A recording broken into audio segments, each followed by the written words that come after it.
Hello students, welcome to our YouTube channel. ಇವತ್ತು S L C exam ಬರಿತಾ ಇದ್ದಾರಲ್ಲ, students parents role ಏನಾಗಿರುತ್ತೆ ಅಂತ.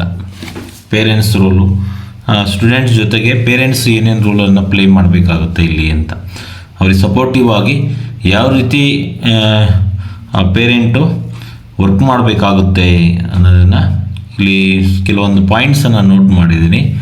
ಅದನ್ನು ಅನಲೈಸ್ ಮಾಡ್ತಾ ಹೋಗೋಣ. ಮೊದಲಿಗೆ ನೋಡಿ, ಪೇರೆಂಟ್ಸು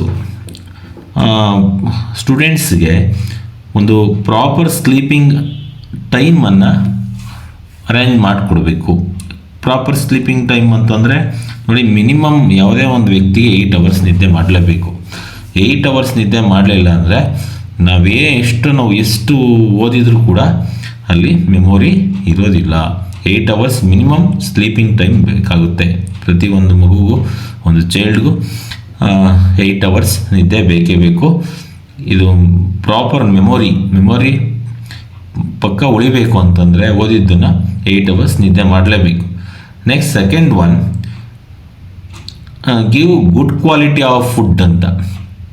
ನೋಡಿ, ಮಗುಗೆ ಇಲ್ಲೇನು ಮಾಡಬೇಕಂದ್ರೆ ಜಂಕ್ ಫುಡ್ಡನ್ನು ಅವಾಯ್ಡ್ ಮಾಡಬೇಕು. ಜಂಕ್ ಫುಡ್ಡು ಮತ್ತು ಪ್ರೊವೈಡ್ ಪ್ರೋಟೀನ್ ಕಂಟೆಂಟ್ ಫುಡ್ಡನ್ನು ಕೊಡ್ತಾ ಹೋಗ್ಬೇಕು ನಾವು. ನೋಡಿ, ಪೇರೆಂಟ್ಸು ಕೂಡ ಇದನ್ನು ಫಾಲೋ ಮಾಡಬೇಕು. ಪೇರೆಂಟ್ಸು ಬೇರೆ ಬೇರೆ ಜಂಕ್ ಫುಡ್ಡನ್ನು ತಿಂದುಬಿಟ್ಟು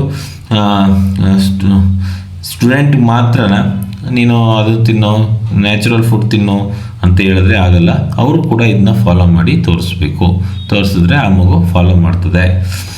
next third one, don't compare, avoid comparison. For example ನೋಡಿ, ಇಲ್ಲಿ ಪ್ರಿಪ್ರೇಟರೀಸ್ ಆಗೋಗಿದೆ. ಪ್ರಿಪ್ರೇಟರೀಸಲ್ಲಿ ಆ ಮಗು ಕಡಿಮೆ ಅಂಕ ತೆಗೆದುಕೊಂಡಿದೆ. ನೀವೇನು ಮಾಡಬಾರ್ದು, ಅದನ್ನ ಕಂಪ್ಯಾರಿಸನ್ ಮಾಡಬಾರ್ದು. 30 ಮಾರ್ಕ್ಸ್ 40 ಮಾರ್ಕ್ಸ್ ಫಸ್ಟ್ ಪೇಪರಲ್ಲಿ 30 ತೊಗೊಂಡಿದೆಯಾ, ಸೆಕೆಂಡ್ರಲ್ಲಿ 40 ತೊಗೊಂಡಿದೆಯಾ, ಇದರಲ್ಲಿ 50 ತೊಗೊಳ್ತೀಯಾ ಅಷ್ಟೇ ಅಂತ ನೀವು ಕಂಪ್ಯಾರಿಸನ್ ಮಾಡಬಾರ್ದು. ಇಲ್ಲೇನು ಮಾಡಬೇಕು, ಅವಾಯ್ಡ್ ಮಾಡಬೇಕು. ಕಂಪ್ಯಾರಿಸನ್ ಅವಾಯ್ಡ್ ಮಾಡಬೇಕು. ಪಕ್ಕದ ಮನೆ ಸ್ಟೂಡೆಂಟ್ಸ್ ಕಂಪೇರ್ ಮಾಡೋದು, ಬೇರೆ ರಿಲೇಟಿವ್ ಇರುವಂಥ ಸ್ಟೂಡೆಂಟ್ಸ್ಗಳ ಜೊತೆ ತಮ್ಮ ಮಗುನ ಕಂಪೇರ್ ಮಾಡೋದನ್ನು ಅವಾಯ್ಡ್ ಮಾಡಬೇಕು. ಇಲ್ಲಿ ಸಪೋರ್ಟಿವ್ ಆಗಿ ನಾವು ವರ್ಕ್ ಮಾಡ್ತಾ ಹೋಗಬೇಕು ಮಗುಗೆ. ಫೋರ್ತ್ ಒನ್ ನೋಡೋಣ, take a break in study time ಅಂತ. ನೋಡಿ, ಓದಬೇಕಾದ್ರೆ ಕಂಟಿನ್ಯೂಸ್ ಓದೋದಲ್ಲ, ಒಂದು 3 ಅವರ್ಸ್ ಕಂಟಿನ್ಯೂಸ್ ಓದೋದಲ್ಲ. ನಾವು 1 ಅವರ್, ಮ್ಯಾಕ್ಸಿಮಮ್ 1 ಅವರ್ ಆಗ್ತಿದ್ದಂಗೆ ಒಂದು 10 ಮಿನಿಟ್ಸ್ 15 ಮಿನಿಟ್ಸ್ ಬ್ರೇಕ್ ತೊಗೋಬೇಕು. ಅಲ್ಲ, ಹಾಫ್ ಆನ್ ಅವರ್ ಬ್ರೇಕ್ ತೊಗೋಬೋದು. ಇಲ್ಲೇನು ಮಾಡಬೇಕು, ಆ ಟೈಮಲ್ಲಿ ವಾಕ್ ಮಾಡೋದಾಗಿರ್ಬೋದು, ಈ ಥರ ಪೇರೆಂಟ್ಸ್ ಜೊತೆ ಮಾತಾಡೋದಾಗಿರ್ಬೋದು. ನಾವು ಮೊಬೈಲ್ ಮಾತ್ರ ಅವಾಯ್ಡ್ ಮಾಡಬೇಕು. ಮೊಬೈಲನ್ನು ಯೂಸ್ ಮಾಡೋದಲ್ಲ. ಹಾಫ್ ಆನ್ ಅವರ್ ಬ್ರೇಕ್ ತೊಗೊಬಿಟ್ಟು ಮೊಬೈಲ್ ಯೂಸ್ ಮಾಡ್ತಾ ಕೂತ್ಕೊಳ್ಳೋದಲ್ಲ. ಬೇರೆ ಸೋಷಿಯಲ್ ಮೀಡಿಯಾದಲ್ಲಿ ಇನ್ವಾಲ್ವ್ ಆಗೋದಿಲ್ಲ.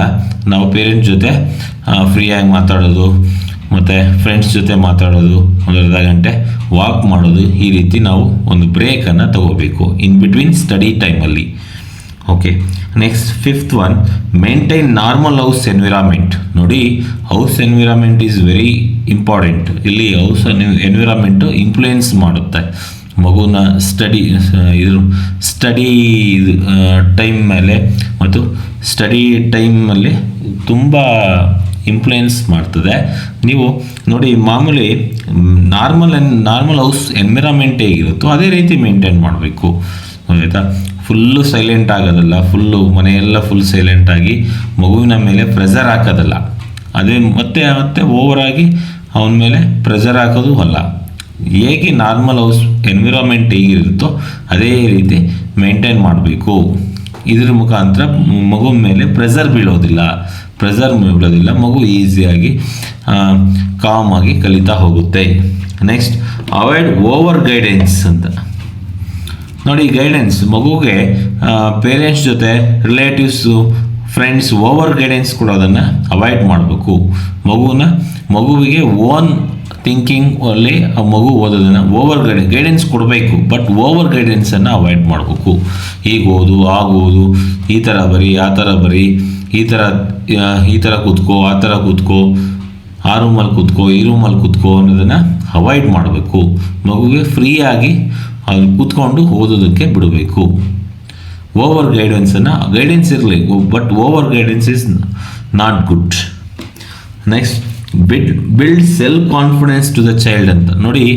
ಆ ಮಗುವಿಗೆ ಸೆಲ್ಫ್ ಕಾನ್ಫಿಡೆನ್ಸ್ ಬರೋದಂಗೆ ನಾವು ಸಪೋರ್ಟ್ ಆಗಿ ಇರಬೇಕು. ಅವನಿಗೆ ಸೆಲ್ಫ್ ಕಾನ್ಫಿಡೆನ್ಸ್ ಬರಬೇಕು, ನಾನು ಬರಿತೀನಿ, ನಾನು ಓದ್ತೀನಿ ಅನ್ನೋದನ್ನು ಅವನಿಗೆ ಸೆಲ್ಫ್ ಕಾನ್ಫಿಡೆನ್ಸ್ ಬರಬೇಕು. ಅವಾಗ ಮಾತ್ರ ಆ ಮಗು ಓದೋದಕ್ಕೆ ಬರೆಯೋದಕ್ಕೆ ಈಸಿ ಆಗ್ತಾ ಹೋಗುತ್ತೆ ಆ ಮಗುವಿಗೆ. ಅಲ್ಲಿವರೆಗೂ ಆ ಮಗುವಿಗೆ ಅಷ್ಟು ಕಾನ್ಫಿಡೆನ್ಸ್ ಬಿಲ್ಡ್ ಆಗೋದಿಲ್ಲ. ಅದು ತನ್ನ ಕಾನ್ಫಿಡೆನ್ಸನ್ನು ಹೆಚ್ಕೋಬೇಕು ಅಂತ ತನ್ನಿಂದ ಮಾತ್ರ ಸಾಧ್ಯ ಆಗುತ್ತೆ. ಗೊತ್ತಾಯ್ತಾ? ಹೊರಗಡೆಯಿಂದ ನಾವು ಎಷ್ಟಿದು ಮಾಡಿದ್ರು ಆ ಕಾನ್ಫಿಡೆನ್ಸ್ ಬಿಲ್ಡ್ ಆಗೋದಿಲ್ಲ. ಆ ಥರ ಎನ್ವಿರಾನ್ಮೆಂಟನ್ನು ನಾವು ಕ್ರಿಯೇಟ್ ಮಾಡಿಕೊಟ್ಟಾಗ ಮಾತ್ರ ಸಾಧ್ಯವಾಗ್ತದೆ. ನೆಕ್ಸ್ಟ್, ಮೇಂಟೈನ್ ಮೋಟಿವೇಟ್ ಇನ್ ಪಾಸಿಟಿವ್ ವೇ. ನೋಡಿ, ಮೋಟಿವೇಟ್ ಮಾಡಬೇಕು ಮಗುನ, ಪಾಸಿಟಿವ್ ವೇಯಲ್ಲಿ ಮೋಟಿವೇಟ್ ಮಾಡಬೇಕು. ಚೆನ್ನಾಗಿ ಪಾಸಿಟಿವನ್ನು ಹೇಳಬೇಕು, ಅವನಿಗೆ ಪಾಸಿಟಿವನ್ನು ಥಿಂಕ್ ಮಾಡೋದಕ್ಕೆ ಹೇಳಬೇಕು. ಪಾಸಿಟಿವ್ ಎನ್ವಿರಾನ್ಮೆಂಟನ್ನು ಕ್ರಿಯೇಟ್ ಮಾಡಿದಾಗ ಅವನಿಗೆ ಪಾಸಿಟಿವ್ ಆಗಿ ಮೋಟಿವೇಟ್ ಮಾಡ್ದಂಗೆ ಆಗುತ್ತೆ. ಇಷ್ಟು ರೂಲ್ಸನ್ನು ನಾವು ಪೇರೆಂಟ್ಸು ಫಾಲೋ ಮಾಡಿದ್ರೆ ಆ ಮಗು ಉತ್ತಮ ಅಂಕಗಳನ್ನು ಪಡಿಬೋದು.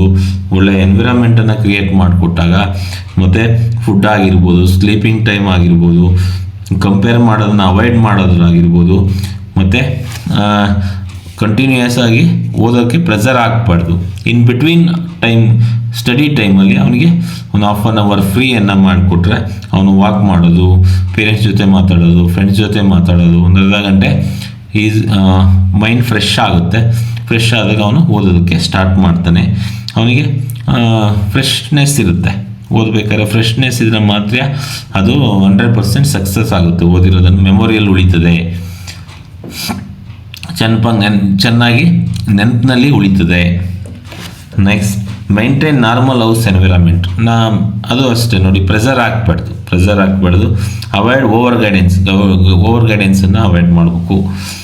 ಮತ್ತು ಸೆಲ್ಫ್ ಕಾನ್ಫಿಡೆನ್ಸ್ ಬರೋ ಥರ ನಾವು ಎನ್ವಿರಾನ್ಮೆಂಟನ್ನು ಪಾಸಿಟಿವ್ ವೇಯಲ್ಲಿ ಅವನಿಗೆ ಮೋಟಿವೇಟ್ ಮಾಡ್ತಾ ಹೋಗಬೇಕು. ಇಷ್ಟು ಪೇರೆಂಟ್ಸ್ ರೋಲ್ ಈಸ್ ಇಂಪಾರ್ಟೆಂಟ್.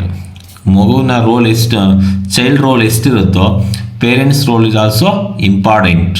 ಅದಕ್ಕೆ ಒಂದು 8 ಪಾಯಿಂಟ್ಸನ್ನು ನೋಟ್ ಡೌನ್ ಮಾಡ್ಕೊಂಡಿದ್ದೆ, ಇದನ್ನ ಅನಲೈಸ್ ಮಾಡಿದ್ದೀನಿ. Thank you.